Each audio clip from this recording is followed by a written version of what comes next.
सो हमारा जो क्लास 10 का चैप्टर चल रहा था मेटल्स एंड नॉन मेटल्स, ठीक है? हमने फर्स्ट पार्ट में कवर किया था physical properties of metal and non metals. Second part में हमने कवर कर रहे थे केमिकल प्रॉपर्टीज ऑफ मेटल, ठीक है? तो हमने सेकंड पार्ट में कवर किया था कि केमिकल प्रॉपर्टीज ऑफ मेटल में कि reaction of metal with oxygen, ठीक है? हमें वहाँ से कुछ रिएक्टिविटी सीरीज के बारे में पता लगा था, ठीक है? अब बात करते हैं reaction of metal with water, ठीक है? अब बात करते हैं, इस टॉपिक पे आते हैं। तो टॉपिक क्या कहता है कि जो आपके जो मेटल्स होते हैं ना, जब कभी भी वाटर के साथ रिएक्ट करते हैं, जब कभी भी आपके मेटल्स जो होते हैं, मैं इसको थोड़ा सा,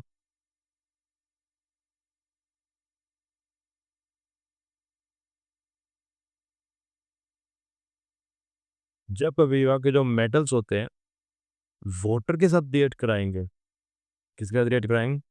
वाटर के साथ, ठीक है? तो हमें वो एक चीज देते हैं, या तो क्या देंगे, मेटल हाइड्रोक्साइड, क्या देंगे, मेटल हाइड्रोक्साइड, ठीक है? या हमें देंगे metal oxide, metal oxide. And साथ में हमें मिलेगी H2 गैस। क्या मिलेगा हमें? H2 gas. अब ये हमें मेटल हाइड्रोक्साइड कब देगा, मेटल ऑक्साइड कब देगा, उसके बारे में बात करेंगे। बट मैं आपको उससे पहले एक बात बता देता हूँ कि जो मेटल्स होते हैं ना, सारे मेटल्स जो होते हैं वाटर के रिएक्ट नहीं करते। तो हम लिख सकते हैं इस बात को, all the metals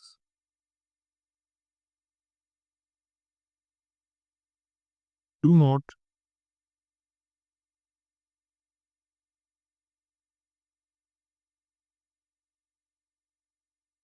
react with water, react with water, यानी कि सारे जो आपके जो वाटर मेटल्स हैं वो वाटर साथ रिएक्ट नहीं करते हैं। अभी ये जो इंटेंसिटी होती है रिएक्शन की, ये किसके ऊपर डिपेंड करती है आपकी? Depends on chemical reactivity, chemical reactivity के ऊपर वो डिपेंड करती है। ये बात आपको समझ में आ गई? अब हमारे पास है ना वाटर, तीन तरह से हम बात करते हैं कि भाई हमारे पास जो वाटर होगा तीन फॉर्म में प्रेजेंट होगा। वाटर, पहला वाटर क्या होगा आपके पास? Cold water. दूसरा आपके पास क्या होगा? Hot water. एंड लास्ट आपके पास बचेगा स्टीम। अब देखो, इन सब के अंदर क्या प्रेजेंट है? H2 प्रेजेंट है। क्या प्रेजेंट है? H2। अब जब कभी भी मैं इसको थोड़ा सा अलग रिप्रेजेंट करता हूँ। जब कभी भी वाटर जो होगा जो मेटल्स होंगे, मैंने यहाँ पे मेटल्स लिखना था, सॉरी सॉरी, अरे मैं सही भी तो लिख रहा। तो जब कभी भी मेटल कोल्ड वाटर के साथ रिएक्ट करेंगे, ठीक है, या हॉट वाटर के साथ रिएक्ट करेंगे, तो हमें क्या मिलेगा? Metal hydroxide. क्या मिलेगा? Metal hydroxide. एंड साथ में हमें क्या मिलेगी? H2 gas. और जब कभी भी स्टीम मेटल के साथ रिएक्ट करेगी, तो हमें मिलेगा metal oxide, metal oxide and hydrogen gas. ये आपको पॉइंट क्लियर हुई? मैं इसको दोबारा रिपीट कर देता हूँ। जब कभी भी मेटल्स वाटर के साथ रिएक्ट करते हैं, जब कभी भी मेटल्स वाटर के साथ रिएक्ट करते हैं, वो हमें क्या देंगे?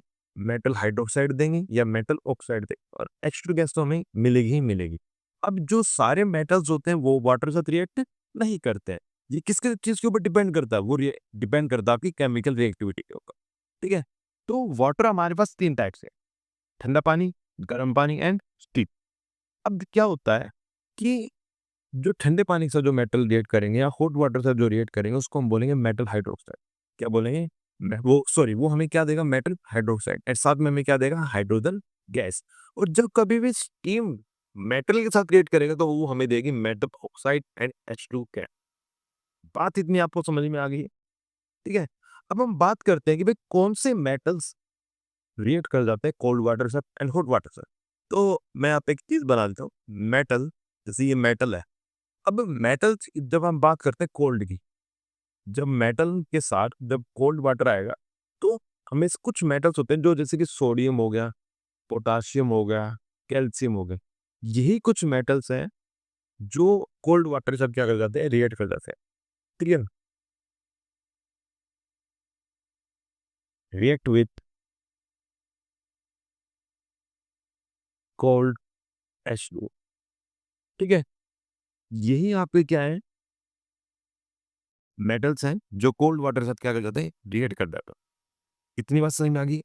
अब बात करते हैं हम hot water.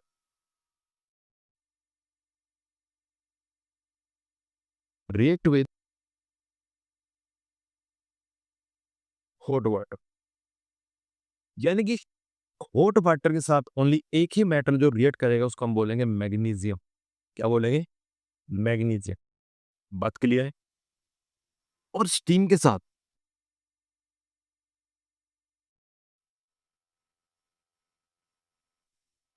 React with steam,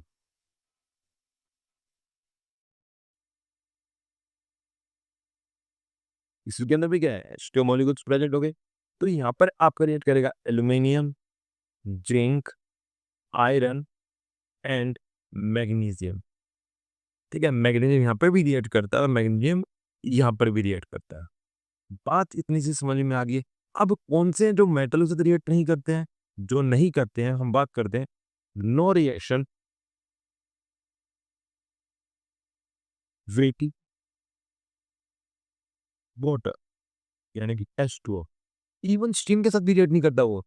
हम यहाँ पे एक सबकी बात कर रहे हैं, इवन स्टीम। सबसे पहले बात देखो, आपके पास क्या जाता है, लेड जो उसका रिएक्ट नहीं करता है, कॉपर रिएक्ट नहीं करता है, सिल्वर रिएक्ट नहीं करता है, गोल्ड रिएक्ट नहीं करता है। बात समझ में आ गई? ये आपके इनके साथ रिएक्ट नहीं करते। इतनी बात क्लियर है? कोई दिक्कत? ठीक है, ये चार्ट आपके लिए बहुत ज्यादा इंपॉर्टेंट है। यदि आपके एग्जाम में यदि कोई चीज आती है तो आप इस चीज को थोड़ा सा दिमाग में रखना कि जब यदि मैं रिएक्ट करता हूँ मेटल को कोल्ड वाटर के साथ, तो हमें कौन कौन से मेटल रिएक्ट करेंगे, सोडियम, पोटाशियम एंड कैल्शियम। और जब हम बात करते हैं कि भाई रिएक्शन हॉट वाटर के साथ कौन रिएक्ट करेगा, आपका मैग्नीशियम। स्टीम के साथ कौन रिएक्ट करेगा, aluminium, zinc, iron and magnesium also. अब मेटल्स में यानी कि जो लो रिएक्टिविटी सीरीज में आएंगे, जो लो रिएक्टिविटी सीरीज में आते हैं, वो कभी भी आपके वाटर के साथ रिएक्ट नहीं करते। ठीक है, यानी देखो आपने जैसे सोडियम और पोटेशियम और कैल्शियम देखा, यानी कि जो मोस्ट रिएक्टिव है वो ठंडे पानी में भी क्या हो जाते हैं, रिएक्ट हो जाते हैं। ठीक है, बट जैसे मैग्नीशियम है वो ठंडे पानी में रिएक्ट नहीं करेगा, उसको क्या चाहिए होगी, थोड़ी एनर्जी चाहिए होगी, थोड़ी एनर्जी चाहिए होगी। ठीक है, ऐसे ही एल्यूमीनियम क्या क्या होगा, कोल्ड वाटर में रिएक्ट नहीं करेगा, जिंक भी रिएक्ट नहीं करेगा, आयरन भी रिएक्ट नहीं करेगा और मैग्नीशियम भी रिएक्ट तो करेगा ही नहीं। तो वहां पर भी उसको क्या चाहिए होगी, एनर्जी चाहिए होगी उस रिएक्शन को करने के लिए। ठीक है ना? तो यानी कि aluminium, zinc, iron and magnesium इसके साथ रिएक्ट करेंगे आपके स्टीम के साथ। इतनी बात समझ में आ गई? कुछ एग्जांपल्स हैं उनको देख लेते हैं हम। ठीक है, जैसे हम बात करते हैं पोटाशियम पे। जब कभी भी पोटाशियम यानी कि के H2 के साथ रिएक्ट करता है, अब देखो यहाँ पे हमने क्या पढ़ा, कोल्ड वाटर, ये क्या सा होगा, कोल्ड। तो हमें क्या मिलेगा, अब आपके दिमाग में आना चाहिए कि जब मैं पोटाशियम को H2 के साथ रिएक्ट करता हूँ, यानी कि तो मुझे क्या मिलेगा, मेटल हाइड्रोक्साइड। क्या मिलेगा, मेटल हाइड्रोक्साइड एंड साथ में मुझे क्या मिलेगी, H2 गैस। यदि मैं बात करता हूँ सोडियम की, सोडियम की तो Na है। अब Na जब मैं कभी भी H2 के साथ रिएक्ट करूंगा कोल्ड वाटर के साथ, ठीक है, तो मुझे क्या मिलेगा, NaOH एंड साथ में मुझे क्या मिलेगी, H2 गैस। जब कभी भी मैं कैल्शियम की बात करूंगा, कैल्शियम, ठीक है, यानी कि कैल्शियम प्लस मुझे जब कभी भी H2 आएगा तो मुझे क्या मिलेगा, कैल्शियम हाइड्रोक्साइड। क्या मिलेगा, कैल्शियम हाइड्रोक्साइड एंड साथ में मुझे क्या मिलेगी, हाइड्रोजन गैस। अब ये जो रिएक्शन होती है ना तीनों ही, ये क्या होती है, मोर एक्सोथर्मिक रिएक्शन होती है। कैसे होती है, मोर एक्सोथर्मिक रिएक्शन। अब देखो जहां कहीं भी हाइड्रोजन निकलती है तो वो आपने देखा होगा वो एक्सोथर्मिक रिएक्शन होती है जनरली। बट ये क्या होते हैं, बहुत फास्ट रिएक्शन होती है और बहुत ज्यादा फास्ट रिएक्शन हो जाती है तो क्या हो जाता है, वो बहुत ज्यादा एक्सोथर्मिक रिएक्शन हो जाती है। अब आपने देखा होगा कि जब कभी भी मैं सोडियम को, जब कभी भी मैं सोडियम को पानी के अंदर डालूंगा, वो क्या करती है, ब्लास्ट क्रिएट करता है। तो यानी कि वो क्या है, बहुत ज्यादा एक्सोथर्मिक रिएक्शन है। क्या है वो, बहुत ज्यादा एक्सोथर्मिक रिएक्शन। यदि मैं कैल्शियम के साथ, ठीक है, कैल्शियम को पानी के अंदर डालूंगा तो वहां पर भी मुझे क्या मिलता है, हीट जब मिलती है, क्या मिलती है, हीट, और बहुत ज्यादा हीट मिलती है। बात इतनी समझ में आ गई। इन कंपाउंड्स का नाम याद रखना, मैं थोड़ा सा अलग पेन से लिख देता हूँ, जैसे potassium hydroxide, potassium hydroxide, sodium hydroxide,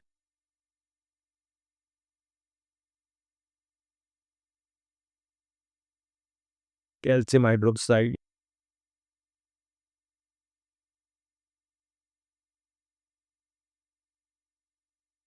कितनी बात समझ में आ गई है?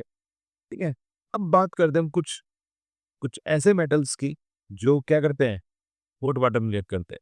अब यानी कि देखो, कोट वाटर में कौन रिएक्ट करता है? मैग्नीशियम। कौन रिएक्ट करता है? मैग्नीशियम। यानी कि Mg जब वाटर के साथ रिएक्ट करेगा, यानी कि कौन सा कैसा पानी होगा? Coat water. तो मुझे क्या मिलेगा? आपको मिलेगा MgOH का ट्वाइस, एंड साथ में मुझे क्या मिलेगी? Hydrogen gas. क्या मिलेगी? ये क्या आपके पास मैग्नीशियम हाइड्रोक्साइड।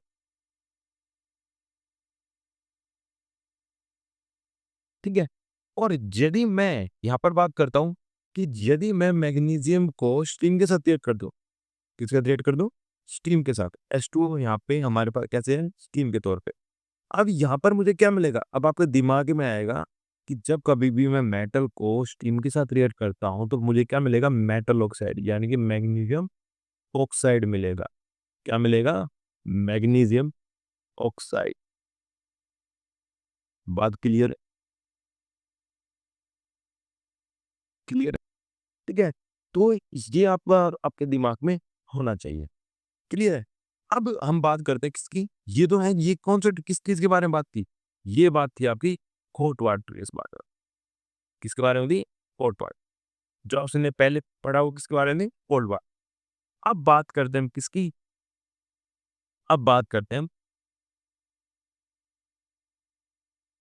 कोल्ड स्टीम की। किसकी बात करते हैं? स्टीम।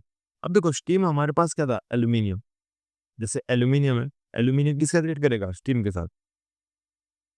जब कभी भी एल्यूमिनियम स्टील के साथ रिएक्ट करेगा, स्टीम के साथ रिएक्ट करेगा, यानी कि H2 के साथ रिएक्ट करेगा, और यहाँ पे H2 कैसा होगा आपके पास?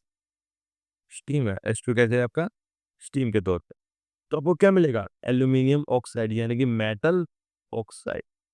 एंड साथ में मुझे क्या मिलेगी? Hydrogen gas. एल्यूमिनियम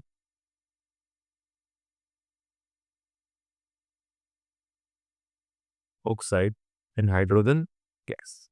अब बात करते हैं हम एक और बात की, आयरन। आयरन आपने बहुत ज्यादा इंपॉर्टेंट है, क्योंकि Fe के साथ रिएक्ट करता है स्टीम के साथ।